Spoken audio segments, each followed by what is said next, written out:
Donc voilà, notre message va se trouver ce matin dans l'Évangile de Jean, chapitre 9, et je vais lire pour vous du verset 1 jusqu'au verset 7.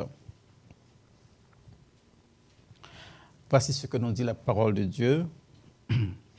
Jésus vit en passant un homme aveugle de naissance. Ses disciples lui posèrent cette question. « Rabbi, qui a péché, cet homme ou ses parents, pour qu'il soit né aveugle ?» Jésus répondit, « Ce n'est pas que lui ou ses parents aient péché, mais c'est afin que les œuvres de Dieu soient manifestées en lui. Il faut que je fasse tandis qu'il est jour les œuvres de celui qui m'a envoyé. La nuit vient où personne ne peut travailler. Pendant que je suis dans le monde, je suis la lumière du monde. » Après avoir dit cela, il cracha à terre et fit de la boue avec sa salive, puis il appliqua cette boue sur les yeux de l'aveugle et lui dit, « Va et lave-toi au réservoir de Siloé, nom qui signifie envoyé. » Il y alla, se lava et s'en retourna, voyant clair. Prions le Seigneur. Père de gloire, nous te disons merci pour ta présence au milieu de nous. Merci pour ta divine parole. Merci pour ton Saint-Esprit, notre divin enseignant. Merci, Père, de nous utiliser comme des instruments pour parler à nos cœurs, Seigneur. Seigneur, que ta parole puisse faire, Seigneur, ses effets dans nos vies, Seigneur. Dans le nom puissant de Jésus, nous prions. Amen. Alléluia. Ce matin, notre message s'intitule « Qui a péché ?»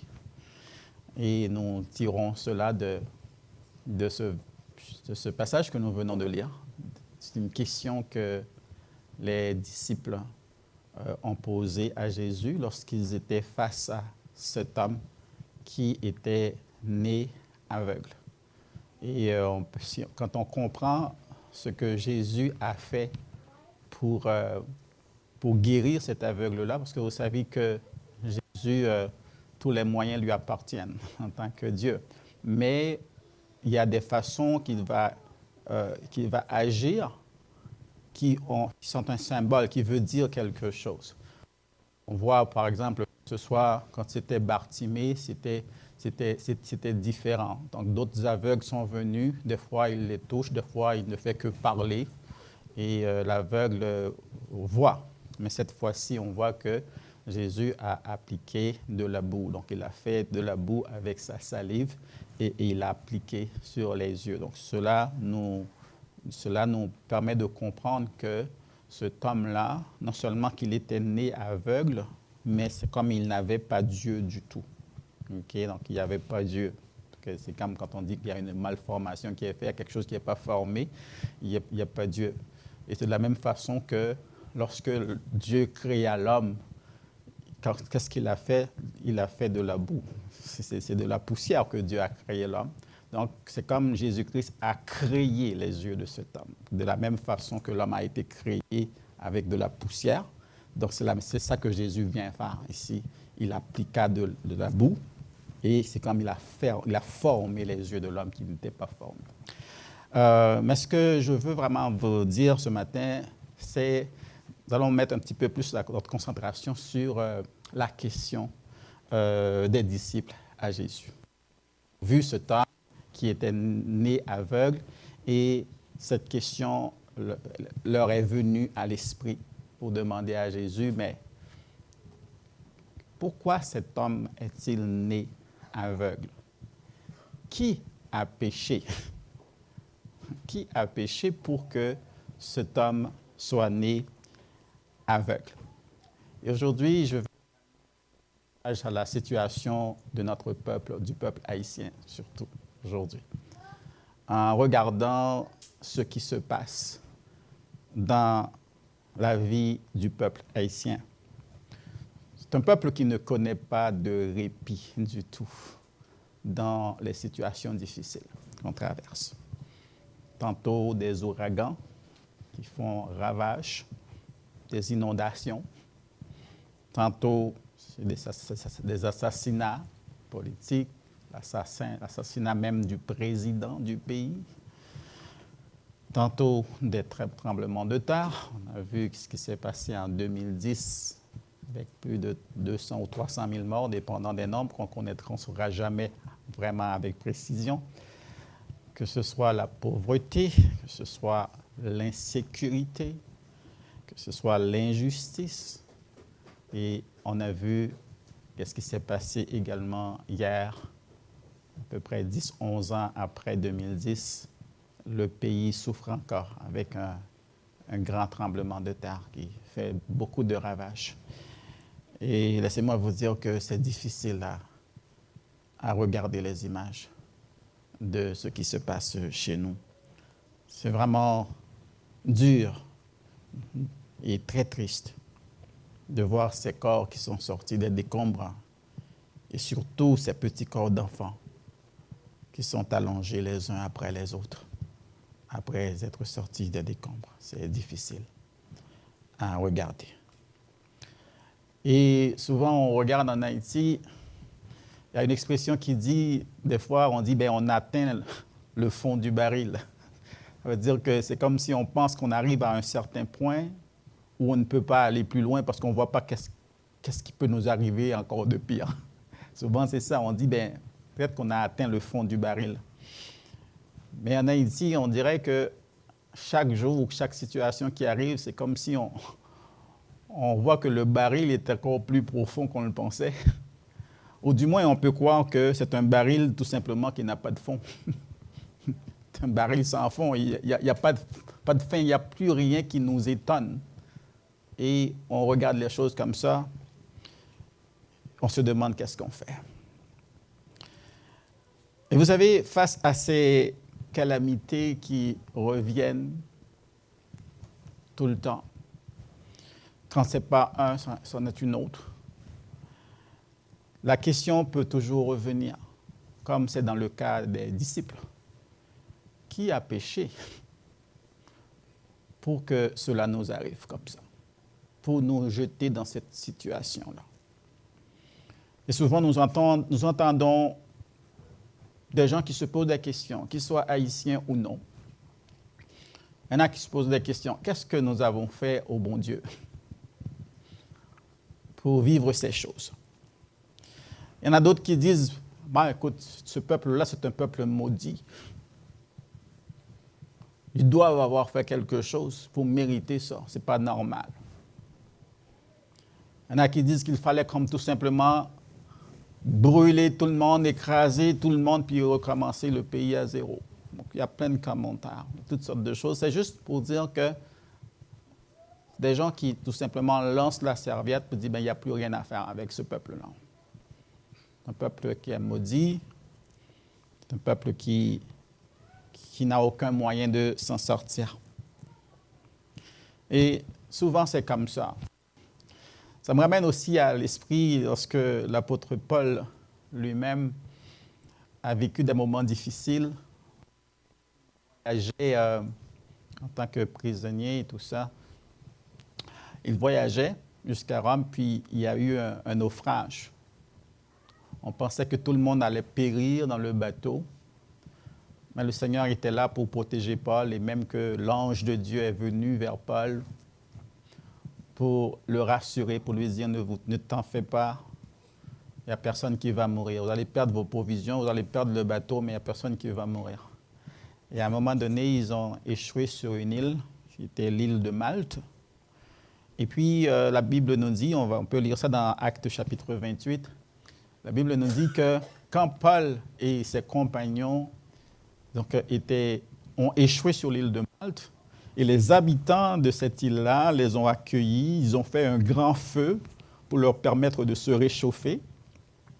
Et pendant qu'ils étaient en train de se réchauffer, qu'est-ce qui se passait? Paul est allé chercher des broussailles, des branches d'arbres pour mettre dans le feu. Et tout d'un coup, on a vu, il y a comme une vipère, un gros serpent venimeux qui était attaché à la main de Paul. Alors, c'était quoi la réaction des gens, des habitants de l'île? Lisons cela dans Actes chapitre 28, le dernier chapitre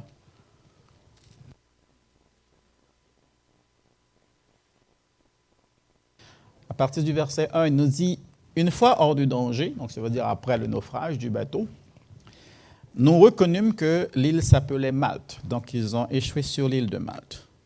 Les barbares, ici, c'est une façon de parler des habitants qui étaient sur cette île-là, nous témoignèrent une bienveillance peu commune. Ils nous recueillirent tous auprès d'un grand feu qu'ils avaient allumé parce que la pluie tombait et qu'il faisait très froid. Verset 3. Paul ayant ramassé un tas de broussailles et l'ayant mis au feu, une vipère en sortit par l'effet de la chaleur et s'attacha à sa main. Verset 4. Quand les barbares virent l'animal suspendu à sa main, ils se dirent les uns aux autres, « Assurément, cet homme est un meurtrier, puisque la justice n'a pas voulu le laisser vivre après qu'il a été sauvé de la mer. » Alors, vous voyez que c'est une question qui vient toujours. Il a fait naufrage, il est passé tellement proche de la mort, il a eu vraiment un grand défi. Mais maintenant, il est sorti, même là encore, le malheur le poursuit. Il s'en va chercher des branches d'arbres et une vipère s'attache et on s'attendait à une mort certaine de Paul en ce moment-là. Parce que c'est une vipère, un serpent très venimeux qui ne laisserait pas de chance à Paul. Et c'est la question qui se pose aux gens, mais c'est comme pour dire, mais quel péché cet homme a-t-il commis, pour que même en ayant échappé au naufrage, mais il vient, on pense qu'il est en sécurité, mais il y a une vipère qui vient. C'est de la même façon aussi lorsque les amis de Job ont été pour le consoler, mais tout ce qu'ils voyaient, c'est que si Job souffre, c'est parce qu'il a... Et nous, en tant qu'hommes, c'est souvent ça qu'on voit. Plusieurs disent à propos du peuple haïtien, bon, c'est un peuple qui souffre parce que c'est un peuple qui fait beaucoup d'idolâtrie. Donc, on parle du vaudou, de la magie, des sacrifices humains, de la méchanceté de toutes sortes, du sang qui est versé un peu partout. Il y a tout ça en Haïti? Oui. Moi, je viens d'un coin où la magie, il y en a. Des prêtres vaudous, il y en a. Des gens qui font toutes sortes de méchanceté, il y en a. Et je ne peux pas le nier. Mais il y a une question que je me pose. Est-ce que, en tant que peuple haïtien, est-ce que nous sommes plus idolâtres que tous les autres peuples du monde? Je crois que non. Est-ce que nous sommes plus méchants que tous les autres peuples du monde? Est-ce que nous sommes plus impies que tous les autres peuples du monde? Je ne crois pas. Si en Haïti, il y a du vaudou, il y a de la magie noire, il y a toutes sortes de choses, mais dans d'autres pays ou autres, s'ils ne le font pas de cette façon-là, mais ils font leur idolâtrie à leur façon. Vous êtes d'accord avec moi? S'ils font pas la magie noire, ils sont dans la franc-maçonnerie. Ils sont dans le rosicrucianisme, je ne sais pas trop quoi. Ils sont dans le... Peu importe comment vous l'appelez, c'est de l'idolâtrie et ça a la même valeur devant Dieu. C'est toujours la même abomination. Donc, nous ne pouvons pas dire que nous avons plus de malheur que d'autres parce que nous sommes un peuple idolâtre. Oui, il y a de l'idolâtrie, mais partout, il y a de l'idolâtrie. Le monde entier nage dans l'idolâtrie. Est-ce que nous sommes un peuple plus impie, plus immoral que d'autres? Non. Le monde entier nage dans l'immoralité, dans la perversité.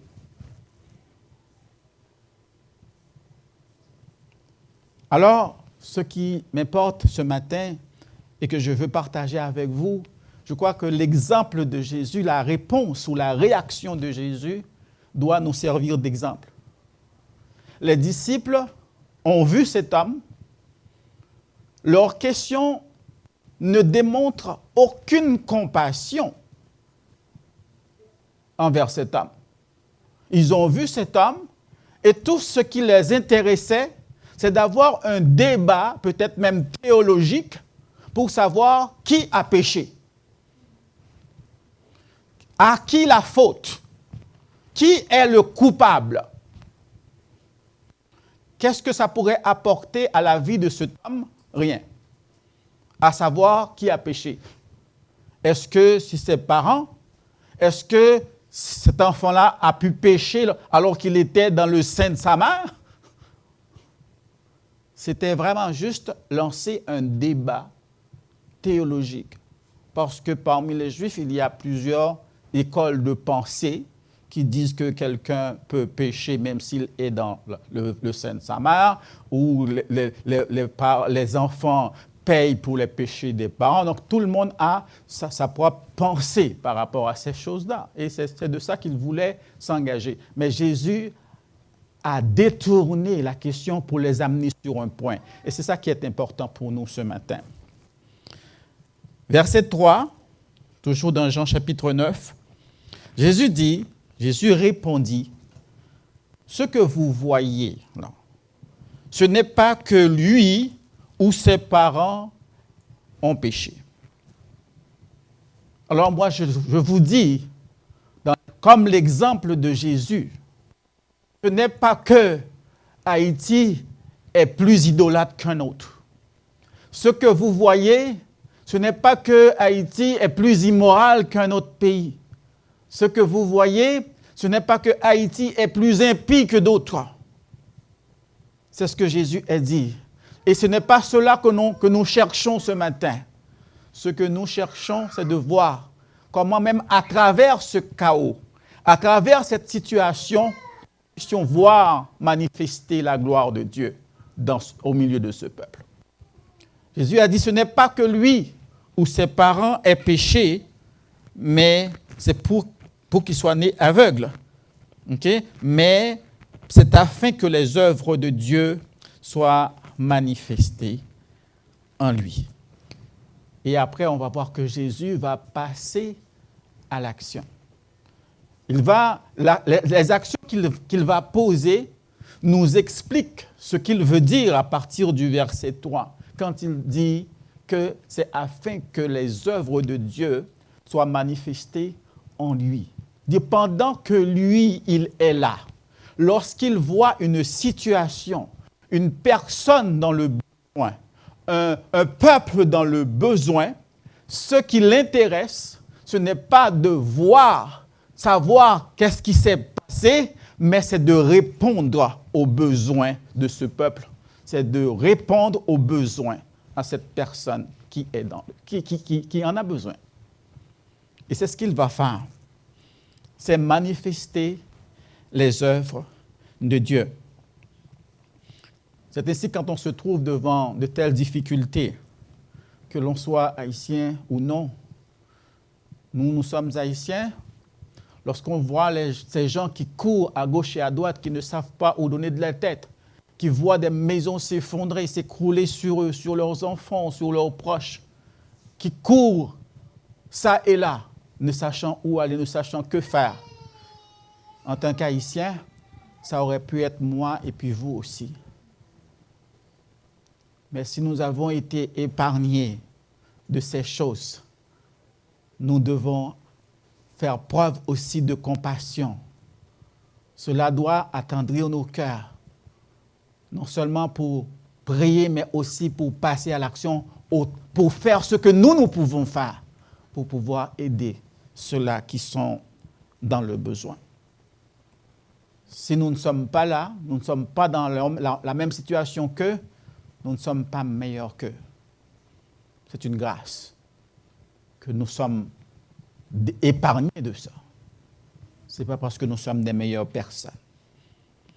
Et c'est important pour nous, comme Jésus l'a fait, quand une situation se présente devant nous, c'est comme on doit saisir l'opportunité, saisir l'occasion pour voir comment on peut faire l'œuvre de Dieu, même à travers cette situation difficile.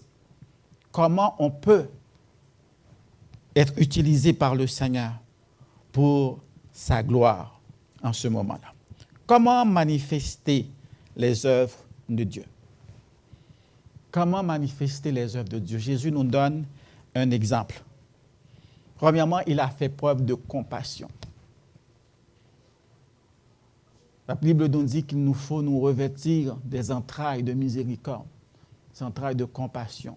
Compassion, ça veut dire souffrir avec ceux qui souffrent.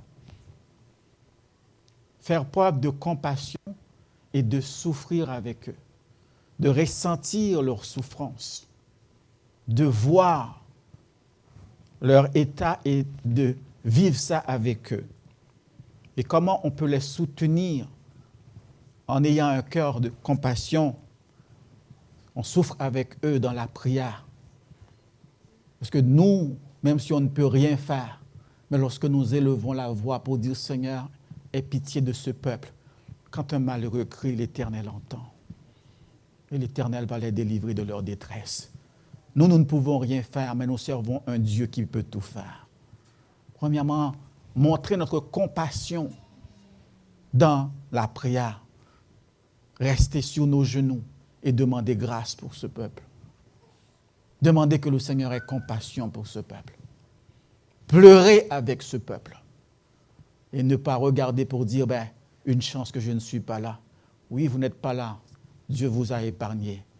Mais nous devons avoir compassion pour ceux qui traversent ces moments difficiles. Un cœur de compassion. Priez. Et aussi de les encourager. Si vous avez des gens qui sont là-bas, peut-être qu'il y a des gens qui sont ici avec vous, mais qui ont des familles qui passent par là. On les encourage, on les appelle, on leur dit qu'on est avec eux dans la situation, qu'on prie pour eux, qu'on leur donne un mot d'encouragement. Ça va faire du bien. Premièrement, faire preuve de compassion. Parce que souvent, en tant qu'homme, notre cœur peut être dur. On peut être indifférent. On se trouve toutes sortes de raisons. On cherche des coupables à gauche et à droite.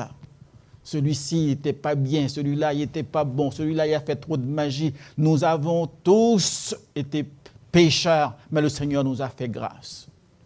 Et le Seigneur aussi a la grâce pour tous, pour tout le monde. Nous devons avoir vraiment un cœur de compassion. Et comment on peut le faire également aussi, c'est en étant des instruments entre les mains de Dieu, en participant à soulager la misère de ceux qui souffrent. Jésus, c'est ce qu'il a fait. Il a regardé la misère de cet homme. Au lieu de partir dans un débat théologique, il a passé à l'action.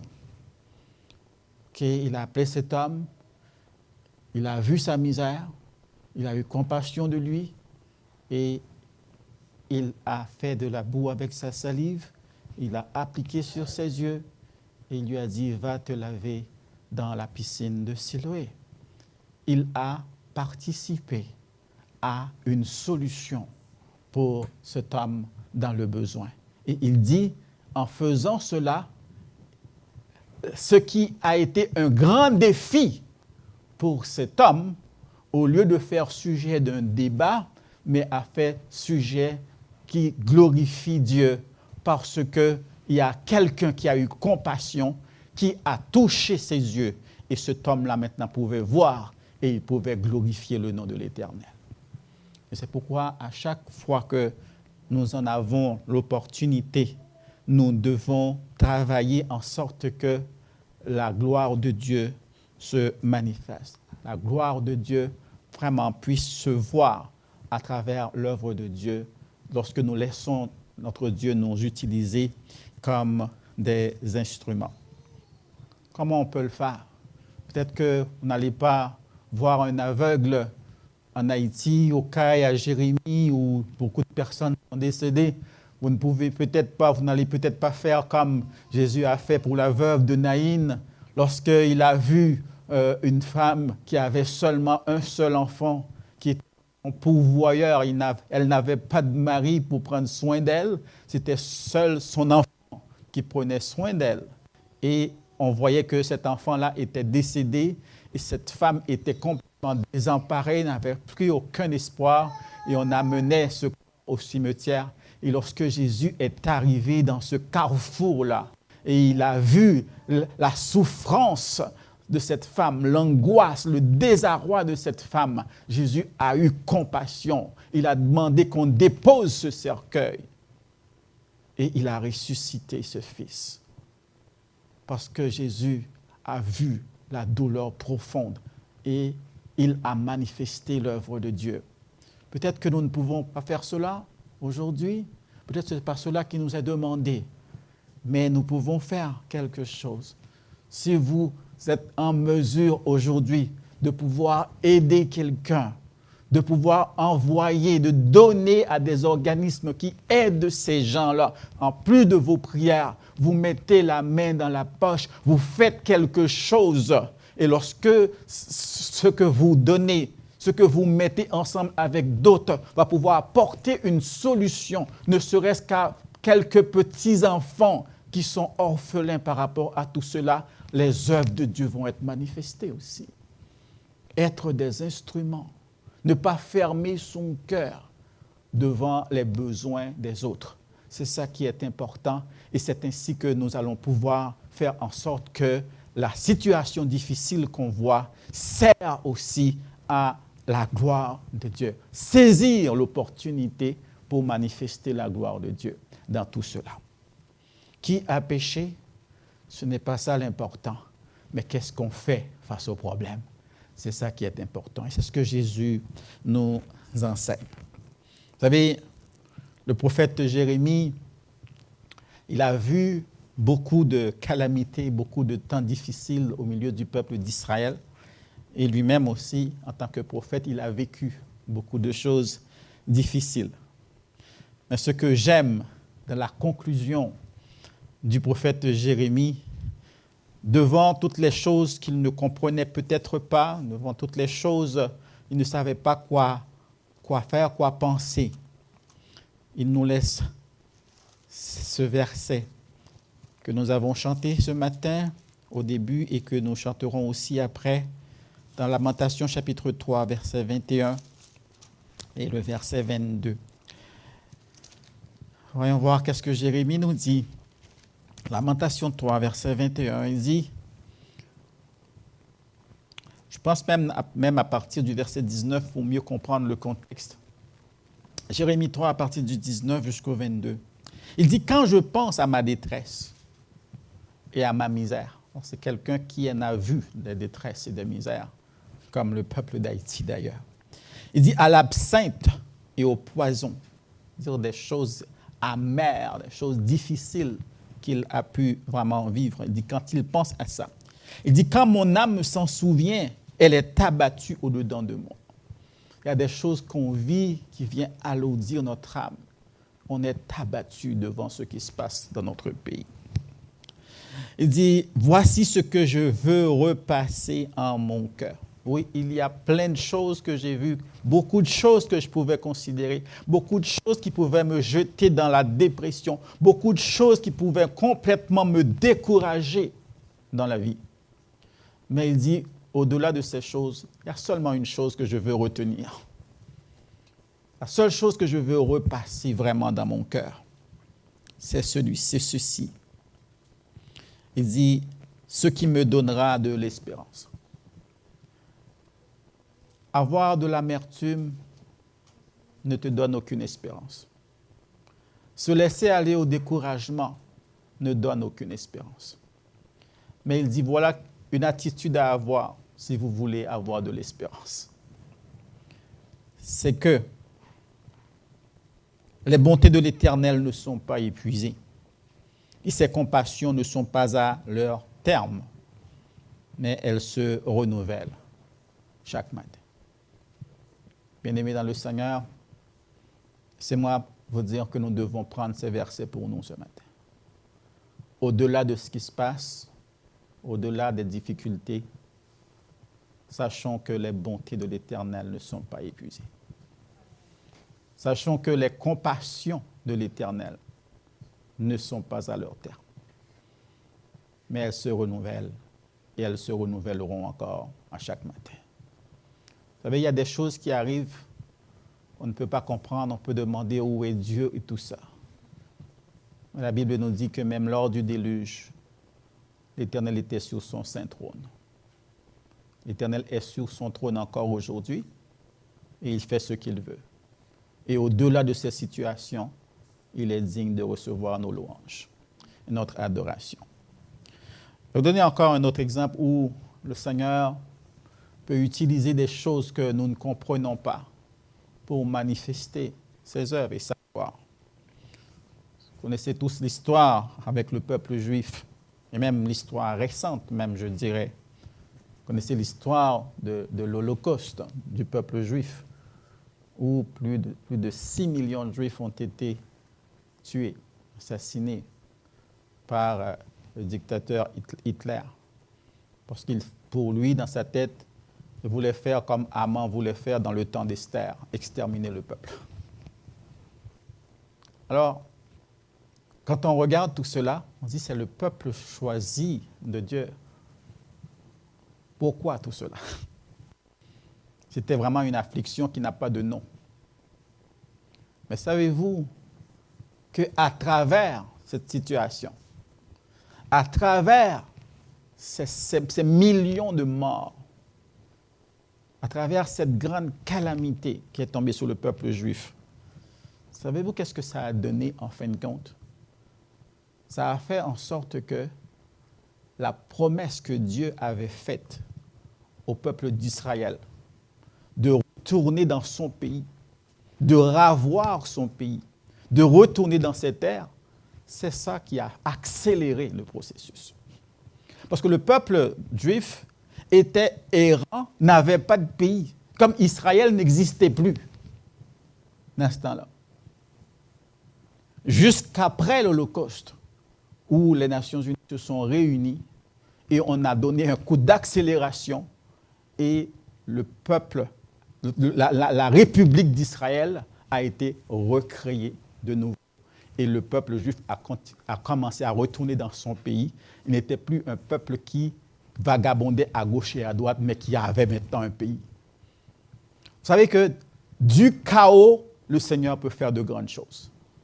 Oui, peut-être notre pays est dans le chaos aujourd'hui. Mais si nous prions, si nous gardons espoir, et si nous savons que les bontés de l'Éternel ne sont pas épuisées, que ses compassions ne sont pas à leur terme, si nous crions à lui, il peut faire du chaos qui règne chez nous de grandes choses pour sa gloire. Et c'est pourquoi nous devons nous continuer à espérer, nous devons continuer à faire confiance au Seigneur. Pour vous dire, malgré tout ce qui se passe, le Seigneur est sur son trône. Jésus a dit, dans le même passage que nous avons lu tantôt, dans Jean chapitre 9, il dit, « Pendant qu'il fait encore jour, je dois faire les œuvres de mon Père. Je dois faire en sorte que les œuvres de mon Père soient manifestées. » Qu'est-ce que Jésus veut nous dire par là? Il dit, « Pendant qu'il est jour. » C'est quoi le jour pour vous et moi? Le jour pour moi, le jour pour vous, c'est pendant que nous sommes encore en vie. Pendant que nos yeux sont encore ouverts, nous devons faire l'œuvre de Dieu pour manifester sa gloire. Nous devons laisser Dieu nous utiliser. Lorsque nos yeux vont être fermés, il va être trop tard. Ce que vous pouvez faire pour le royaume de Dieu, faites-le aujourd'hui. Si vous pouvez encourager quelqu'un aujourd'hui, faites-le. Parce que demain, vous n'aurez plus la parole pour le faire. Ce ne sera plus le jour pour vous. Si vous voulez mettre la main dans la poche, le Seigneur vous permet d'avoir l'opportunité pour aider quelqu'un, faites-le aujourd'hui. Si vous voulez prier pour quelqu'un, faites-le aujourd'hui, pendant qu'il est jour, pendant que vos yeux sont ouverts, pendant que vous avez encore le souffle de vie, pendant que vous en avez la capacité, faites-le aujourd'hui. Et permettez que la gloire de Dieu se manifeste, puisque vous êtes un instrument entre ses mains. On va terminer ici ce matin. Et je vous invite encore, on va chanter ce chant en créole. Miséricorde, ou pas fini. Compassion, bon Dieu, pas fini. C'est les mêmes mots que nous avons lus dans Lamentation 3, 21, 22. Miséricorde, ou pas fini. C'est-à-dire, ta miséricorde, Seigneur, n'est pas terminée pour nous. Tes compassions ne sont pas terminées, mais elles se renouvellent chaque matin. Et encore avant de partir, je vous demande encore une fois, avoir une pensée pour Haïti et aussi de prier pour Haïti. Je vais prier avant. Alléluia. Merci Seigneur. Gloire à toi Seigneur. Merci mon Dieu, Père. Gloire à toi, ô Dieu puissant. Miséricorde, pas fini. Compassion, bon Dieu, pas fini. L'y renouveler chaque matin, chaque miséricorde, pas fini. Compassion, bon Dieu, pas fini. L'y renouveler chaque matin, l'y renouveler chaque matin,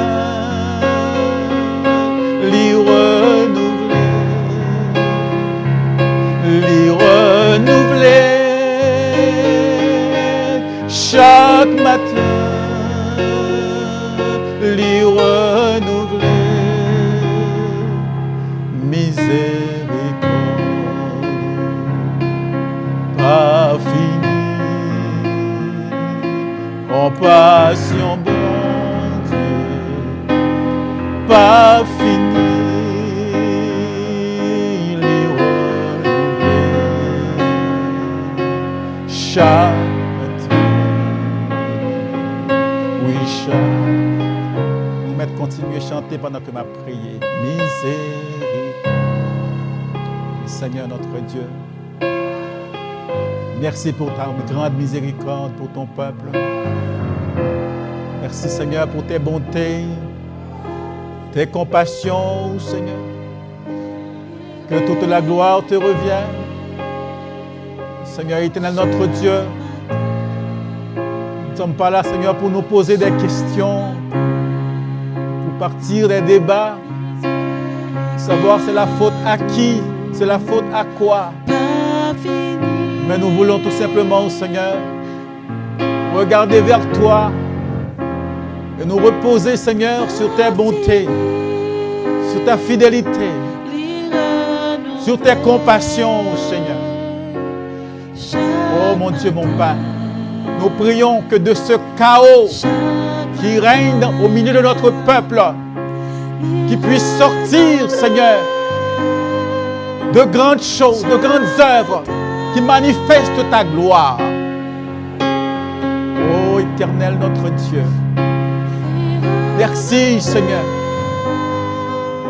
Tu es le Dieu, Seigneur, qui fait de grandes choses à partir du néant.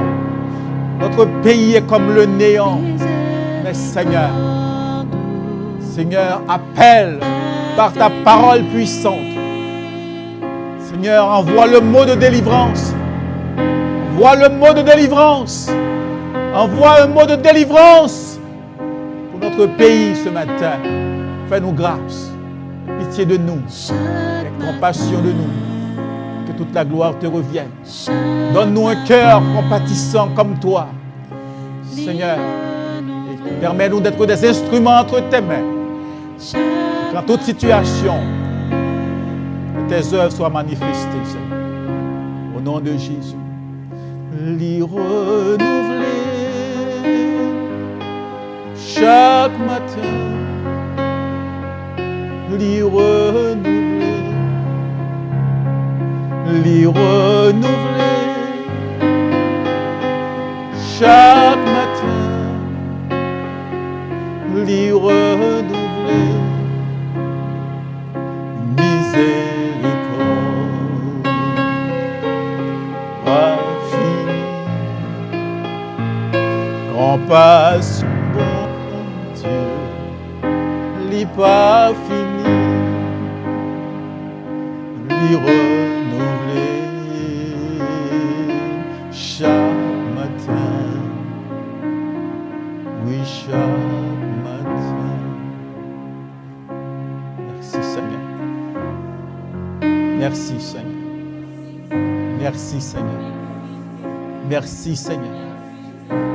Aie pitié Seigneur. Aie pitié Seigneur. Fais-nous grâce Seigneur. Fais-nous grâce oh Dieu. Fais grâce à Haïti Seigneur. Grâce pour Haïti Seigneur. Compassion pour Haïti ce matin. Alléluia. Merci Jésus. Merci Père.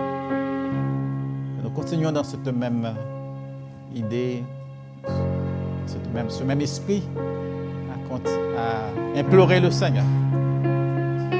Vous connaissez des gens qui ont des familles qui sont éprouvées là-bas, appelez-les. Dites-leur que vous êtes avec eux dans la prière, encouragez-les. Vous pouvez donner quelque chose, enseignez-vous. Là où vous pouvez donner, en étant assuré que l'aide va pouvoir vraiment aller là où il faut aller. Aidez. Faites quelque chose pour la gloire de Dieu à travers ces moments difficiles. Que Dieu puisse vous bénir. Passez une bonne journée, passez une bonne semaine. Et que le Seigneur répande sa paix sur chacun de vous. Amen. Bonne semaine. Soyez bénis.